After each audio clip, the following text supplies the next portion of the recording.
What is up, YouTube? HPJ here, and I am coming at you guys with the legendary monster pack. Yeah, the legendary monster pack. This is an amalgamation. Oh, excuse me. I'm sorry. This is an amalgamation of monsters that have been featured in the Yu-Gi-Oh series once before and given some new life. Now, this is a special pack I believe the OCG is getting with the additions of their V-Jump. This is kind of similar to last year when they did a special pack for Joey Wheeler and it featured new additions to Joey's arsenal based off of monsters who were based off of his opponents and friends. There was, of course, the Time Wizard of Tomorrow, Cyber slash Harpie Lady, Jinzo Layered, and I believe there was Thousands Dragon. No, Hundreds Dragon that was also featured. So, in addition to that, this time around we're gonna get some cards, one each from Joey Wheeler, Yugi Moto, and Seto Kaiba. As the V Jump that follows this has already released Harpie's Pet Dragon, Fearsome Fire Blast. These three monsters will be based off of these three particular duelists. So, while we go ahead and reintroduce ourselves to those monsters, as I did do a previous video that introduced them already, but we're going to get a recap for them with their effects and stats added to them. So, first off, we have Mystical Elf, Mystical Burst Stream, known in the OCG as Holy Elf, Holy Burst Stream. She's a level 4 light attribute spellcaster type monster with 800 attack and 2000 defense. You only use this card's first and second effect once per turn each. When a monster your opponent controls activates the effect and you control a level 5 or higher normal monster, quick effect, you can special summon this card from your hand, and if you do, negate that effect. During your opponent's battle phase, quick effect, you can target one normal monster in either player's graveyard and special summon it. And if you do, while you control it, monsters your opponent controls must attack it if able. Next is Kaiser Glider Golden Burst.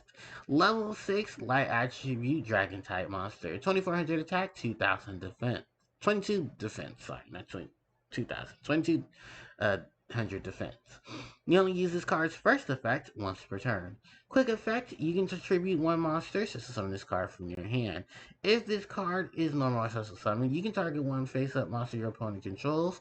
This card's attack becomes equal to that monster's attack until the end of this turn. Next up is, wow, this monster has a ton of names. Gildia the Dragon Knight Soul Spear, known in the OCG as Gildia the Magical Knight Soul Spear. This monster is a level 5 light attribute warrior type monster with 1850 attack, 1500 defense. You only use this card's third effect once per turn. If you control no monsters, you can normal summon this card without a tribute. If this card is normal summoned, you can banish one monster your opponent controls with attack higher than or equal to this card's. Its last effect is you can discard one card, then add one level 7 dragon, dark attributed dragon type monster, one level 6 dark attribute machine type monster, or one level 5 water warrior monster from your deck to your hand. Now, each of these monsters are, of course, based off of monsters from the Yu-Gi-Oh series. First off is the combinations of both Seto Kaiba's Blue Eyes White Dragon and Yugi Moto's Mystical Elf, as Mystical Elf Holy Burst Stream is in paying homage to when Yugi dueled the evil Kaiba and had his Mystical Elf chant a magical spell. She was able to give the Blue Eyes White Dragon, Yugi used Monster Reborn on, to special summon it to the board and then have the ability of Mystical Elf to power up that Blue Eyes White Dragon. This is also paying homage to some of the video games where Mystical Elf's ability in some of those games was that she gave other monsters additional attack. Primarily, this is the reason why her and the Blue Eyes White Dragon are in combination. This artwork is actually taken out of the Yu-Gi-Oh panel, the Yu-Gi-Oh manga, where in that panel, this exact effect happened. that claws happen, not effect, but this is that claws. Now, in terms of this monster's effect, this is really good for decks that run normal monsters, especially those that run level 5 or higher. Or she is able to special summon herself from the hand and then negate the activation of an opponent's monster's effect, which can come in handy. A good combination between having Effect Veiler and her in your hand, or even so, more of monster effects that activate while they're in the graveyard shall negate them as long as you control a level 5 or higher normal monster, which there's only a handful of decks that can actually pull that off, but this will be a great addition to those. The second effect she has, where she's able to summon a normal monster from the graveyard and then force your opponent to attack it, is even more so of a great card because this could be well in decks that run both Blue Eyes White Dragon or Dark Magician, where those monsters run very wide and rampant. There are a couple of other normal monster decks that I can think of, but I think more of when Blue Eyes being very competitive as it is, Dark Magician holding its own, and how frequent they want to summon those particular monsters to the board. This will be a great addition to both of them. But I'm sure there are some other normal monster decks that can take advantage of having this card utilize both of its effects. We move on to Kaiser Glider Golden Burst. So this monster is actually based off of Seto Kaiba's monster, the Kaiser Glider, and Golden Burst happens to be that monster's signature move. This seems, in my opinion, to be one of the weaker of the monsters because unlike the other two, there is some type of abilities to take advantage of. The one unique ability this monster has is that it's able to tribute summon itself by tributing. Summon itself by tributing a monster your opponent. A monster you have. I've seen some videos play around with this card already because I'm kind of a little late to this video, unfortunately. But that's due to some recording stuff that happened. So, oops. The crazy thing about this monster is that there are a couple of decks that can take advantage of it. Notoriably are decks that do tribute summons or effects to tribute monsters for effects. The fact that Layer of Darkness is a field spell in that it allows you to tribute your opponent's monsters um, in exchange for summoning artifacts of your cards. So excuse me, will help you clear out the board in terms of that. Now, its second effect isn't bad either, which is the ability to target a monster that's face up on your opponent's side, and then make your attack become equal to that monster's attack. So you can summon this, target one of their really big monsters, and then either force them to crash it into this monster or force them to play around it. Because the sad thing about this is that Kaiser Glider Golden Burst has no protection attached to it. Literally, you'll have to run basically cards that would help protect monsters that are tribute summoned or have been summoned to the field via tribute in order for this monster, in those monsters in general, to have some type of benefit for the tribute summon. While that can be amazing on paper, this only relegated to a handful of decks, and one of them is two of them, ironically, kind of seem to just have been there. Those two are, of course, the Layer of Darkness strategy, and then the ability and the effects of the the Heretic Dragons, who, tribute dragon monsters to do other effects to summon more dragon monsters toward, or, start that removal process. There is also the Monarchs, but I don't think this would be relatively good for them, as I think most of the Monarch support cards have a certain stat of attack and defense that they can support.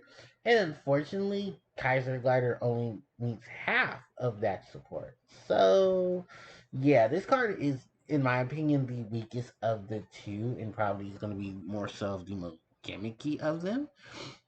If anything, we move on to Gildia, the Dragon Knight Soul Spear, where Gildia, of course, is a fusion monster from Joey Wheeler's extra deck. I don't remember the requirements to summon that monster in particular, but it was one of Joey Wheeler's monsters. Excuse me. that he used in the Yu-Gi-Oh anime. Where at that time that was Duelist Kingdom rules, and they were just pulling everything out of their butt. But Gildia's abilities, let's actually talk about those. The fact that it can be normal summon without a tribute. If you control no monsters. When it is summoned, you can banish one of your opponent's monsters whose attack is higher than or equal to its own. So it's a nice process of removal. The other thing about this card, and what does make it a great card, is its ability to search for particular types and leveled monsters. One of them being level 7 Dark Dragon monsters, which, if it wasn't already obvious, Red Eyes is one. But a lot of people have obviously said it. Dark Arm Dragon has a monster that can easily search for it at the ability of discarding one card from your hand. There's also the added effect to search and add Jinzo. Jinzo from your deck to your hand. Yeah.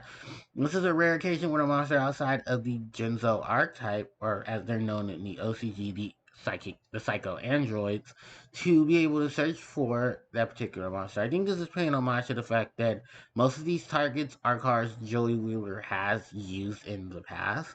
For the other option is a level 5 water warrior monster, which there aren't many in the Yu-Gi-Oh series. However, two of those monsters in the series happen to be in resemblance of the legendary fisherman, who was Mako Tsunami's monster that Joey dueled against in the Battle City tournament, where Mako used, of course, his Yumi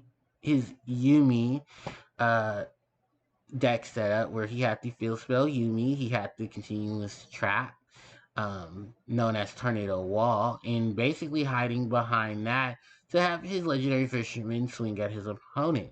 For while legendary fisherman was on the field, it cannot be targeted for an attack because you controlled Umi. So, yeah, it was a lot of things going on with that combination of deck. And Joey did manage to beat it because he used the spell Giant Trunade to get rid of both the trap card and the field spell. So, homage to Joey for using a really broken card to deal with a really stupid concept, which did later on get enveloped into a lot of other strategies. But, nonetheless, three of Joey's primary use monsters have targets for themselves to be searched for. On a simple discard one card to search for them. Imagine that. I would kind of class this more above the Kaiser Glider, just because I can see decks trying to use this in sort of chaos variants to where they can be able to go get Dark Arm or Jinzo as some use, and maybe there'll be some fun decks they'll try to go ahead and get Legendary Fisherman if that's a pace for them. So, if anything, I look at these three monsters and I pretty much go S, D, and potentially B class, if that's anything. And it's just simply because I can see the mystical elf being used. I can definitely see the Gildia, the Dragon Knight, being used.